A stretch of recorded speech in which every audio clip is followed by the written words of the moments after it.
Agricultura presenta Carmen Ibáñez conversa con. Cada fin de semana, un invitado diferente y Carmen Ibáñez conversa sobre actualidad de forma amena y cercana. Muy buenos días, amigas y amigos. Nuestra invitada del día de hoy es Minerva Gebrán. Ella es directora de la Escuela de Coaching y consultora Hacer Sentido Internacional, con más de 20 años de experiencia en formación de coaches ontológicos y coach consultora de ejecutivos de importantes empresas de Latinoamérica. Minerva, muchísimas gracias por estar compartiendo con nosotros aquí en Radio Agricultura. Muchísimas gracias por invitarme. Minerva, ¿qué es el coaching y cómo ha sido tu experiencia con esta herramienta a lo largo de tu amplia trayectoria? Para los que no saben, sí, ¿qué es lo que es? El coaching es una disciplina, Carmen, que surge para acompañar aquellos aprendizajes que nosotros como humanos o como líderes no hemos podido hacer.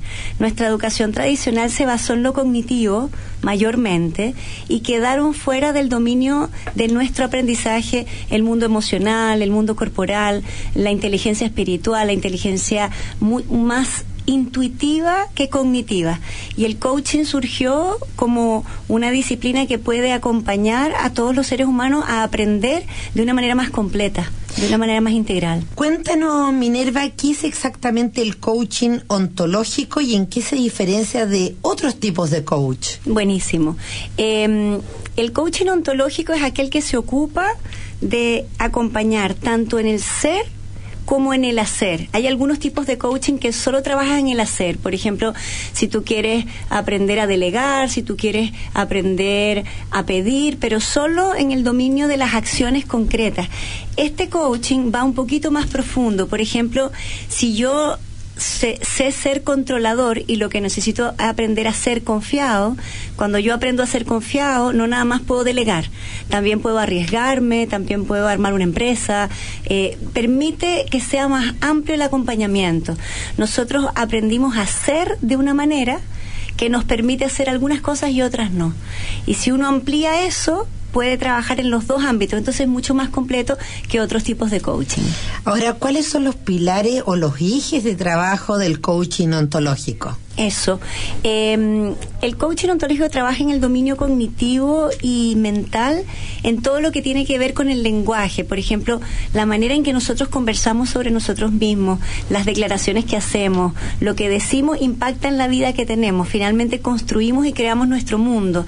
Cuando la gente dice, yo voy a lograr esto, voy a acompañar al país de esta manera, esa es una declaración poderosa y que hay que seguirla, pero a veces nosotros mismos decimos, yo no puedo, y eso también es una declaración que nos lleva a otro lugar. Entonces, el coaching acompaña en lo lingüístico, en cognitivo, también acompaña en lo emocional. Esa es una parte que nosotros como humanos no hemos trabajado mucho.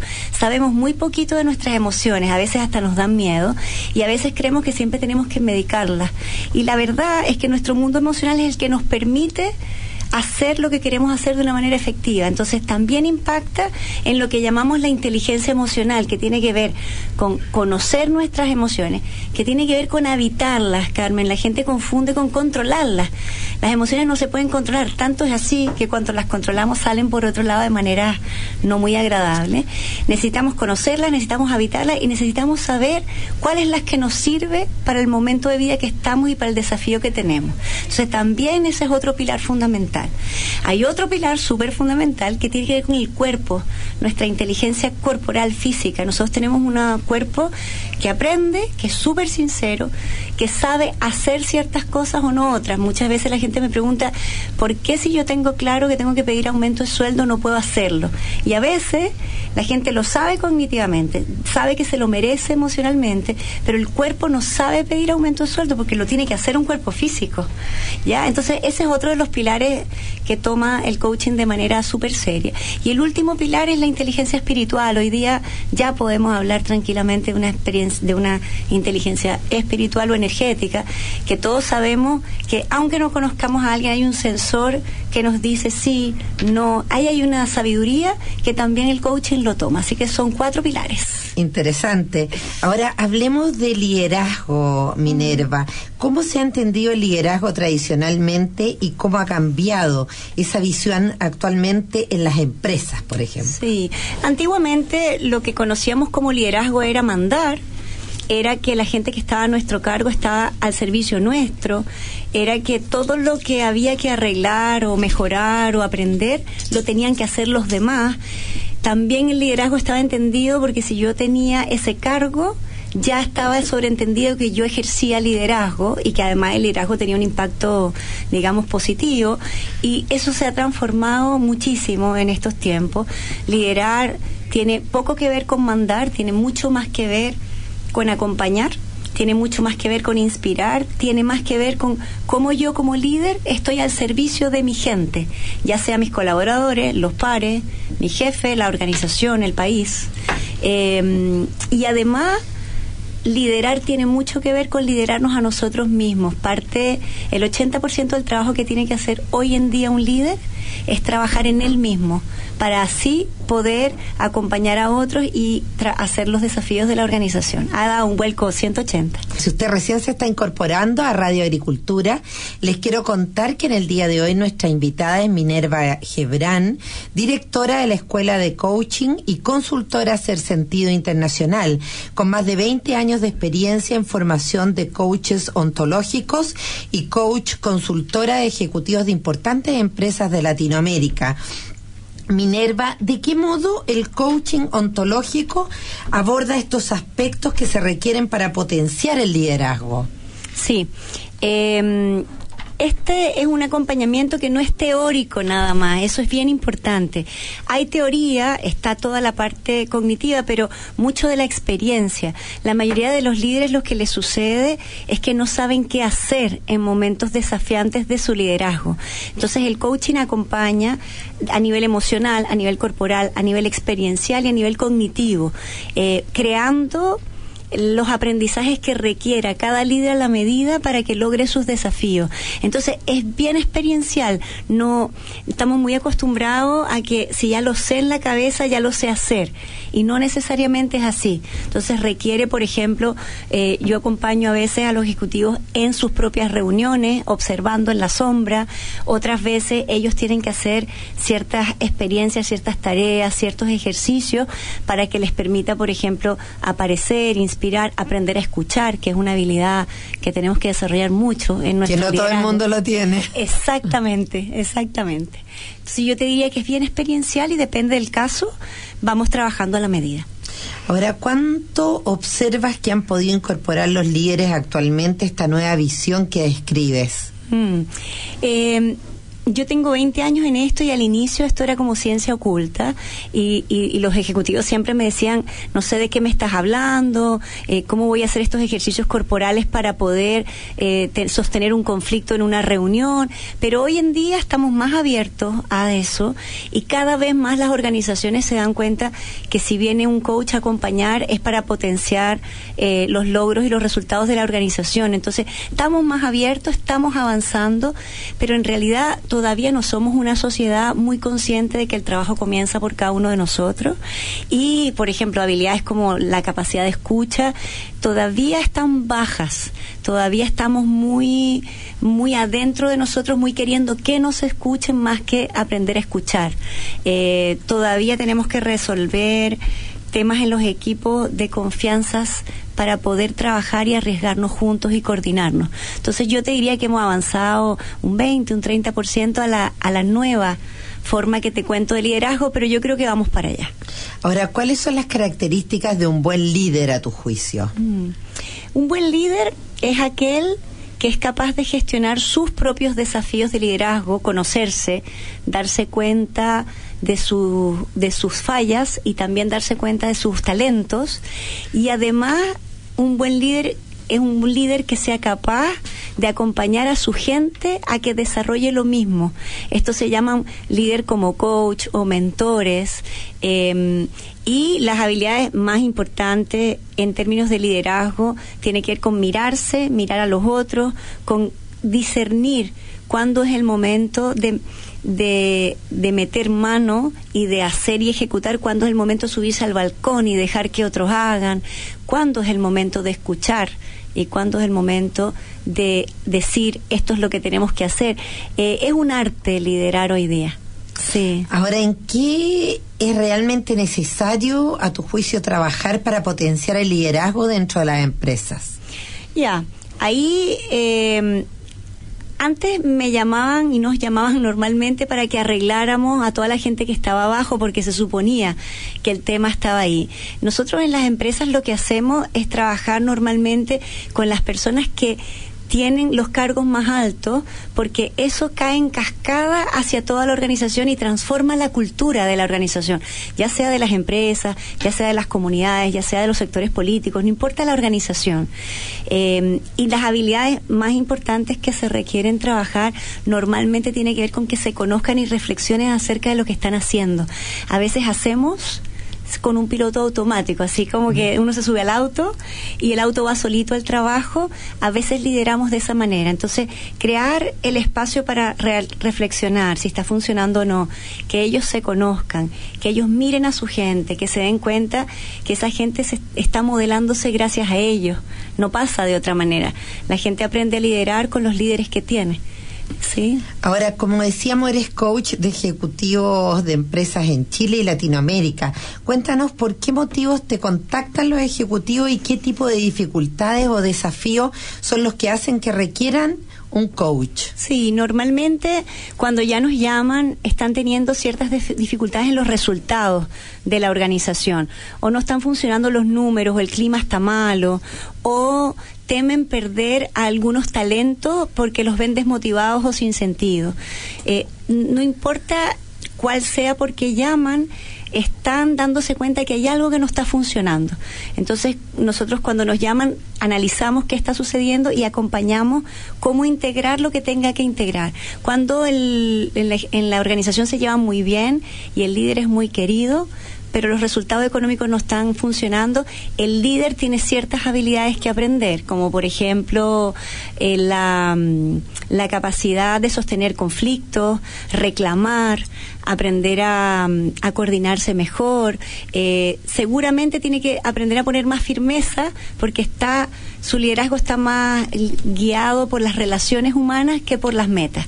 Y si pasa al revés, normalmente tenemos un ejecutivo que logra las metas a un costo altísimo para su equipo y el clima baja. Entonces muchas veces ese ejecutivo tiene que aprender un poquito más de suavidad, un poquito más de cuidado con su equipo para que logren las metas sin reventarlos.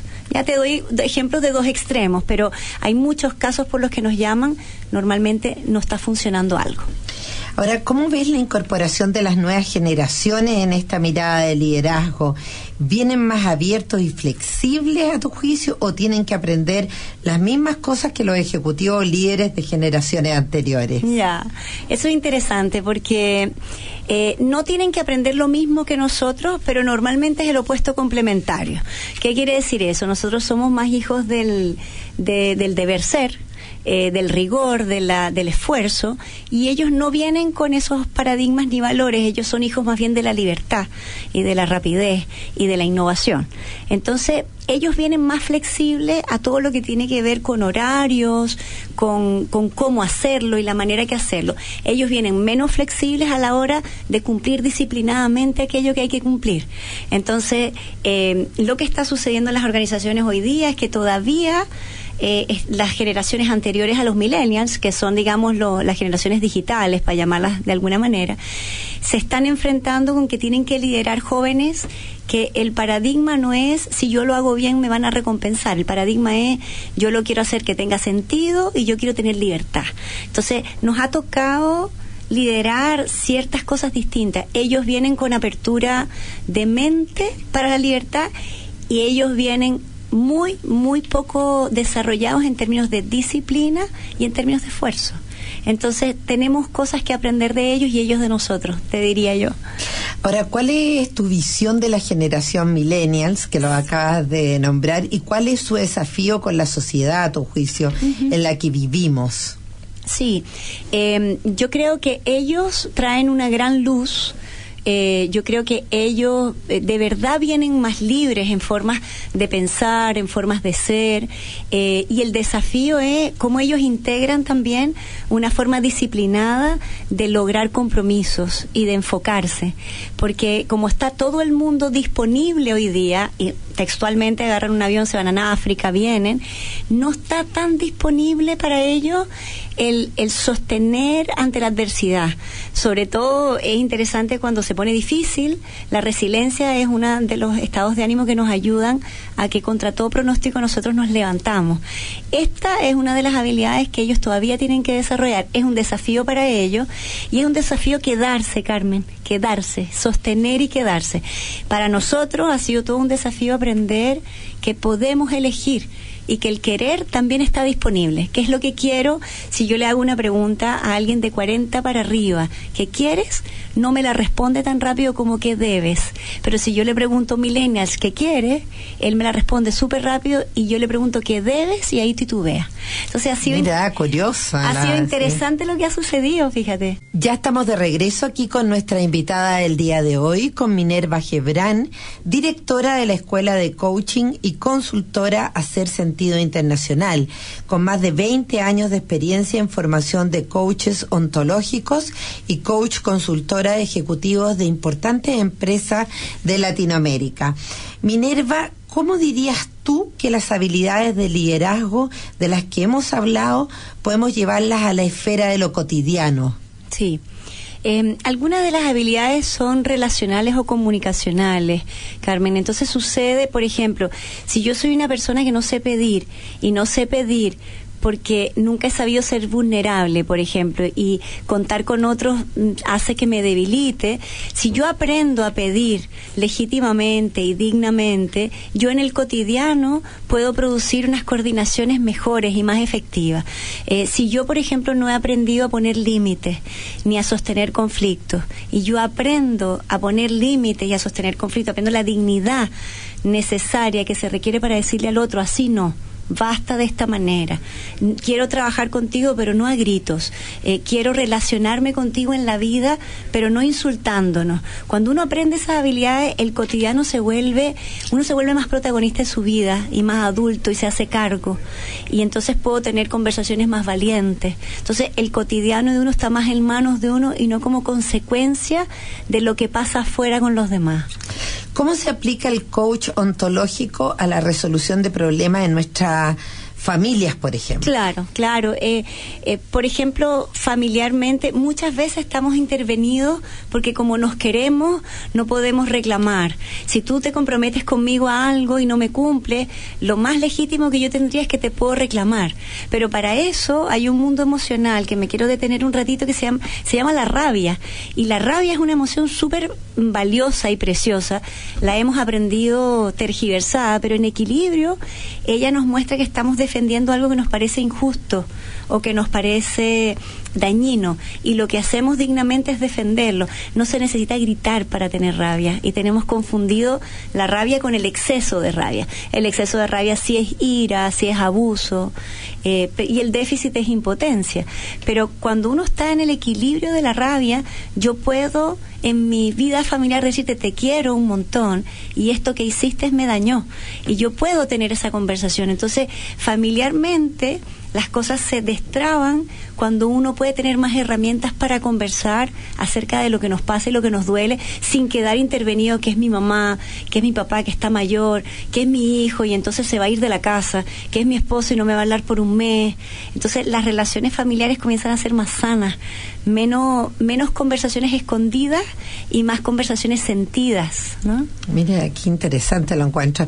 Y en aspectos de la vida personal, siguiendo con esto, ¿de qué manera el coaching puede ayudar a que las personas se reinventen, por ejemplo? Claro, muchas veces pasa que la gente no sabe qué hacer con sus vidas o siente que algo no está funcionando, y la verdad es que el coaching tiene de base la reflexión. Nosotros en toda la vida hemos reflexionado quiénes somos como seres humanos, qué nos pasa. Esta es la era de la menos reflexión. Entonces las herramientas de coaching ayudan a reflexionar y a que uno diga qué quiero, qué no quiero, hacia dónde me quiero dirigir, y que no hagamos este juego de ponerlo en el otro, porque cuando nosotros no sabemos qué queremos, muchas veces decimos, bueno, es que estoy en este país, es que mis padres me educaron así, es que la profesión que hice, y externalizamos la responsabilidad en vez de decir qué quiero yo y atrevernos a mirarnos. Cuando eso sucede, uno toma su vida en sus manos y lo puede hacer de una manera mucho más, yo pienso que más valiente, más adulta. Eres más feliz en el fondo. De todas maneras. Ahora, ¿qué beneficio, aparte de lo que hemos dicho, puede tener hacerse un coaching para el desarrollo personal? En la misma línea que estamos conversando, permite que nos conozcamos, aunque no lo creas, nosotros no nos conocemos mucho, nosotros conocemos más acerca del mundo y de lo que está pasando, pero no nos conocemos mucho a nosotros mismos, y cuando nos conocemos decidimos qué vida que queremos tener, qué vida no queremos tener, y finalmente creamos la que queremos en vez de ser consecuencia de la que venimos viviendo. Entonces, en ese sentido es muy poderoso, permite una amplia capacidad para que tú puedas decidir la vida que quieres dentro de los límites humanos que tenemos, por ejemplo.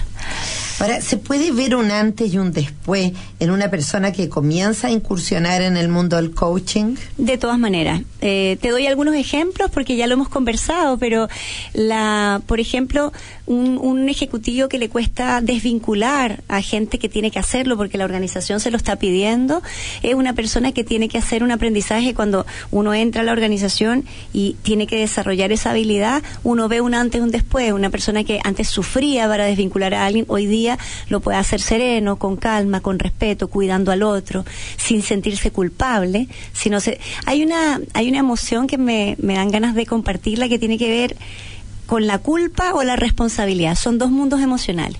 El de la culpa lleva a castigarnos y el de la responsabilidad lleva a hacernos cargo de lo que tengamos que hacer. Y es súper distinto cuando nosotros terminamos castigándonos o castigando a otro, que haciéndonos cargo o que otro se haga cargo, y en ese sentido hay un antes y un después. Vivir desde el castigo no tiene mucho sentido, es muy sufriente. Me imagino. Sí. Ahora, ¿qué efectos concretos pueden percibirse tras un programa de coaching? Sí, cuando la gente entra a los programas descubre aquello que no ha aprendido y también descubre los talentos que tiene y que ha aprendido.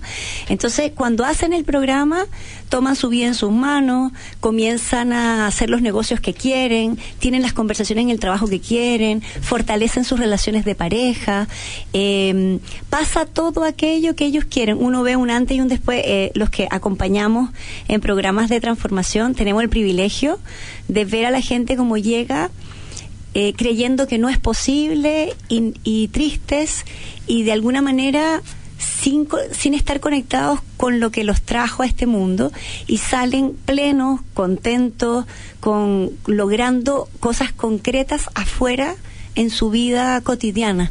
Es precioso ser testigo de eso.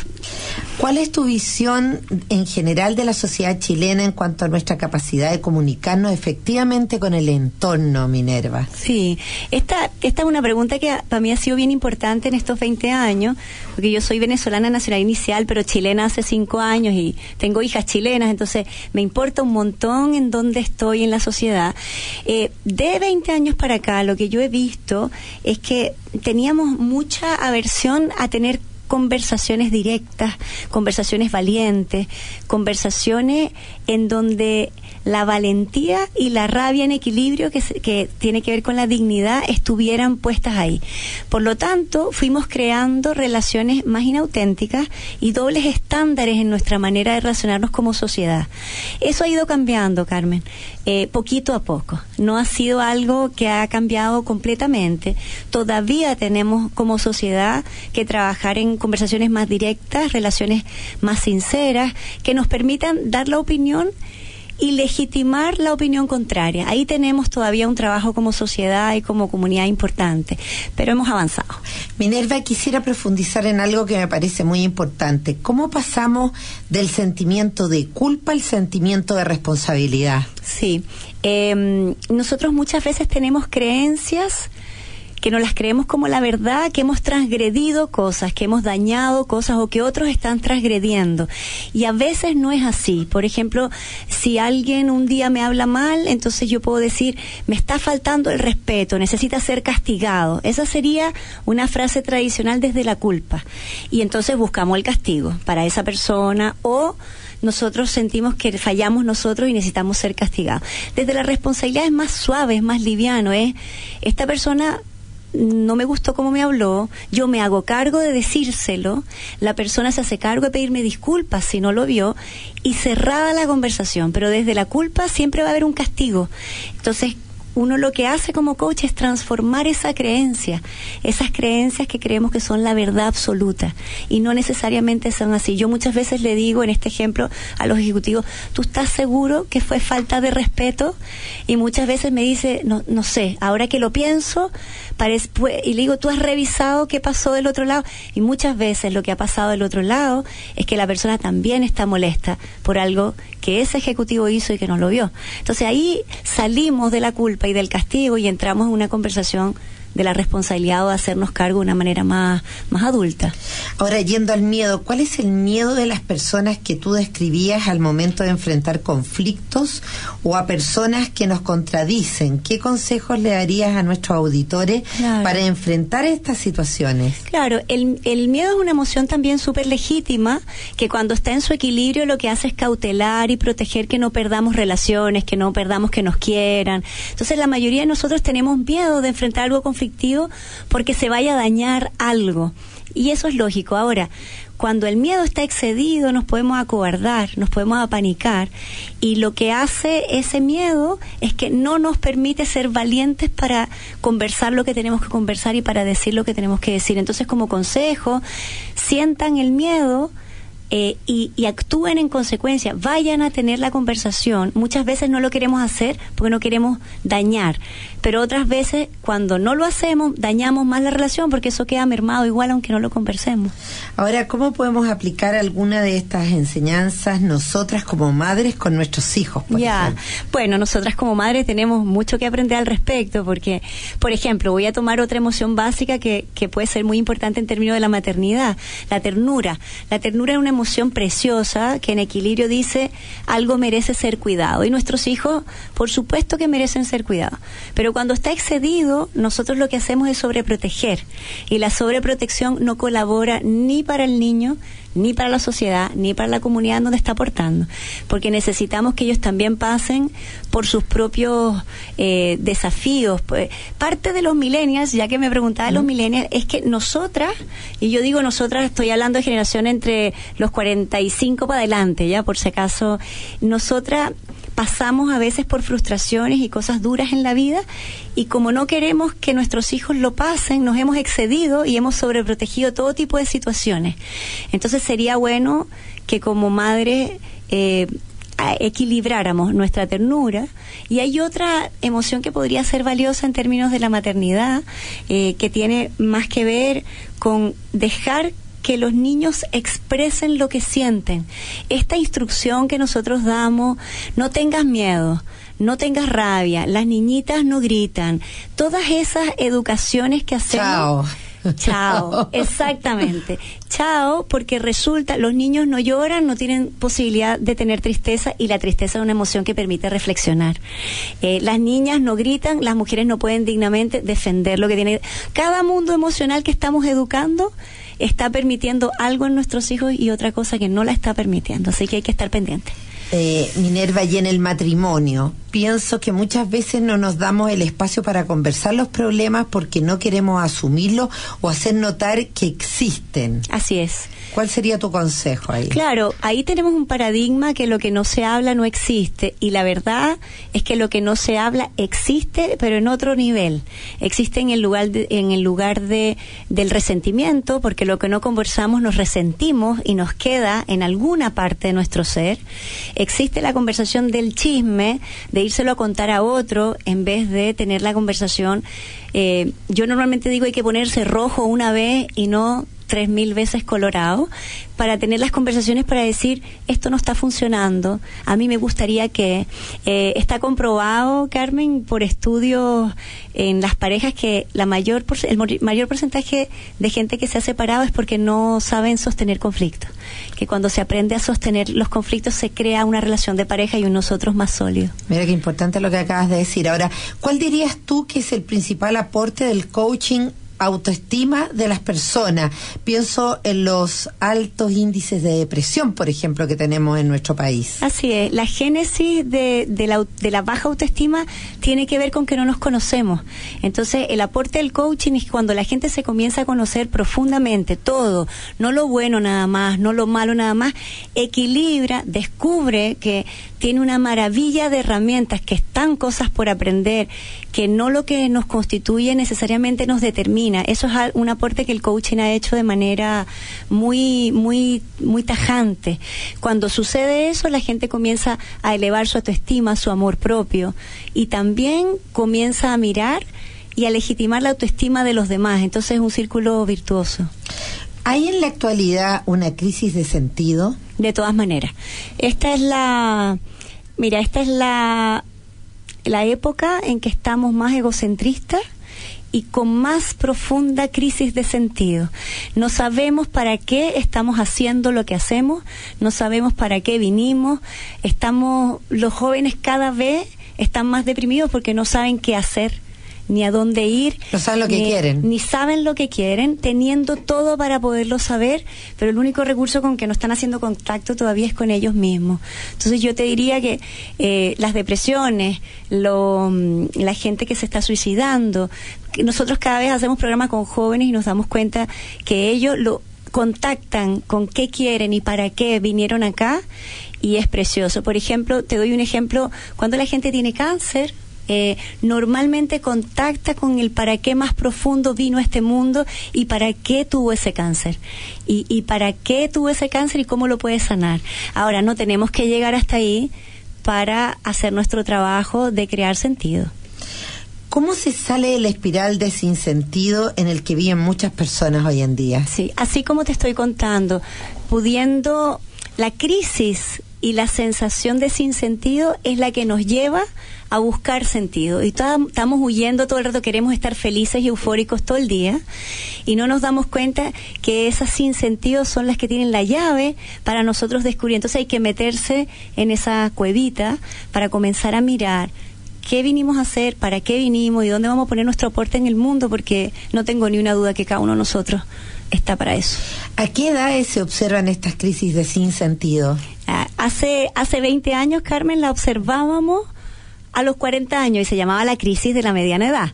Y teníamos todo tipo de crisis como no sé, con el cuerpo, que si necesitábamos una moto, que si necesitábamos un viaje. Pero hoy día, y eso sí ha elevado nuestro nivel de conciencia como humanidad planetaria, hoy día llegan a nuestros programas de coaching chicos de 25 años, de 23 años, con unas crisis de sentido enorme, y cada vez que escuchan de lo que se hace cargo el coaching, dice, ahora entiendo, me faltaba algo, había algo que estaba fuera de mí que yo no podía encontrar. ¿Cómo podemos acercarnos al coaching? ¿Dónde podemos aprender, no es cierto, alguna de estas herramientas de las que hemos estado hablando? En todo tipo de programas que sean de transformación personal o de certificación como coach. Nosotros en Hacer Sentido tenemos una escuela de formación y tenemos un programa de 9 meses. Es un programa que se dedica a trabajar específicamente tu propio liderazgo personal, a ampliar todos los conocimientos que necesitas, no solo cognitivos, como ya lo conversamos, y que permite a su vez aprender herramientas para que tú acompañes a otros. Esto viene de ida y de vuelta. Mientras uno amplía más su capacidad de aprendizaje, puede acompañar mejor a otros, y mientras uno acompaña a otros, amplía su bagaje de conocimiento integral. Ahora, ¿qué es lo que en tus años de experiencia hace felices a las personas de forma realmente duradera? Claro, la crisis de que no sea duradera vino por este filósofo que decía, Descartes, pienso, luego existo. Entonces, como nosotros pensamos las cosas, sabemos que ya existimos y ya sabemos todo. Y para que pueda perdurar, a lo menos hay que hacer un trabajo cuerpo, emoción, lenguaje, cognitivo, porque si no se hace de manera completa, no dura. Si tú, por ejemplo, vas a un curso que te enseñan buenas técnicas de dar feedback y te lo enseñan en lo teórico, y tú te vas y tú dices, qué buenas ideas, y llegas y comienzas a dar feedback a tu gente, no necesariamente todavía lo sabes hacer. Hay una brecha que tenemos que cubrir, que tiene que ver con que el aprendizaje tiene que ser completo. total, no puede ser teórico solamente. Y estamos llenos en las universidades de programas teóricos y no necesariamente experienciales. ¿Cuál dirías tú que es el mayor miedo o mayor tranca que tienen las personas a la hora de relacionarse con sus pares? Normalmente la mayor tranca es competir, si soy mejor que el otro, peor que el otro, si tengo más herramientas. O sea, mucha competencia. Mucha competencia. En las organizaciones está lleno de competencia y hay poca colaboración. Necesitamos mucho más colaboración, pero eso surge porque si tú y yo estamos juntas en un equipo de trabajo y yo no me conozco a mí misma y lo único que conozco es a ti, comienzo a compararme contigo, comienzo a mirarte a ti, pero olvido lo que yo soy y lo que tengo. Si yo estoy súper conocida de mí y sé mis falencias y sé mis talentos y te conozco y veo las tuyas, hasta podemos hacer sinergia con tus talentos y los míos. Si yo tengo un talento que tú tienes que aprender, te lo enseño, pero nosotros competimos y miramos tanto a los pares porque en realidad no estamos mucho en nosotros, tenemos que hacer la mirada hacia adentro. Minerva, brevemente, porque desgraciadamente ya nos quedan 2 minutos, ha pasado rapidísimo, muy interesante.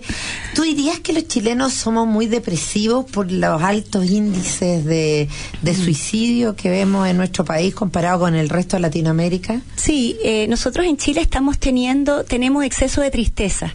La tristeza es una emoción que ha sido muy bonita en este país, porque nos ha ayudado a reflexionar, crecer, después de los 30 años que han habido de vida política y todo eso. Ahora, estamos mejor, pero todavía hay exceso de tristeza que nos lleva al bajoneo, a la depre. Necesitamos un poquito más de chispa, de erotismo, el erotismo también es una emoción, quiero comentarlo porque el público puede escuchar esta palabra, tiene que ver con conectar con la vida, el eros es la conexión con la vida. Estamos necesitando un poquito más de eso. Ahora, hemos mejorado un montón, antes los abrigos eran todos café y negro, hace 20 años, hoy día tenemos colores, hoy día estamos haciendo más cosas para mejorar eso y tenemos una labor que hacer todavía ahí, Carmen. Minerva, sí. ¿Dónde se pueden comunicar contigo o con el instituto de ustedes? Sí, contáctense en Facebook o en la página web con www.hacersentido.com, es con A y con S de ser y de sentido, no con H y con C. Ahí se pueden comunicar con nosotros. Bueno, te agradezco muchísimo que hayas venido hoy día a compartir con nosotros un tema tan interesante aquí a Radio Agricultura, Minerva. Muchas gracias. Y a ustedes, muchísimas gracias por su sintonía.